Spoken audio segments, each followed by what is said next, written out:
আমরা সনবিল ছিলাম আমরা 2 ঘন্টা 2.5 ঘন্টার মতো হবে।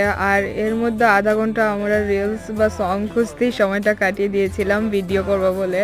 আর আমরা না নৌকায় চড়িনি, কারণ মা বাড়ি থেকে না বলে দিয়েছিল নৌকাতে যাতে না ওঠে, কারণ আমরা গিয়েছিলাম আগস্ট মাসে, তখনের জলটার পরিমাণ খুব বেশি ছিল আর হাওয়াটাও হচ্ছিল সেই যেহেতু আমরা নৌকায় যাবো। আর জলের না ঢেউ বারে বারে এত উঁচু উঁচু বা বড় যে ঢেউ আসছিল, তার জন্য বাতাসও হচ্ছিল, তার জন্য ভয়ে মা না বলে দিয়েছিল বলে আর উঠিনি। আর সেখানে একটা মন্দিরও আছে।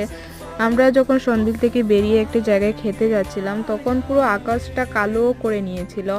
আর আবার যখন আমরা সেই জায়গাটাতে যাই তখন আবার আকাশটা পুরো সুন্দর হয়ে গেছিলো। আবার যখন আমরা আরেকটা জায়গায় ঘুরতে যাই তখন আবার আকাশটা কালো করে নিয়েছিল।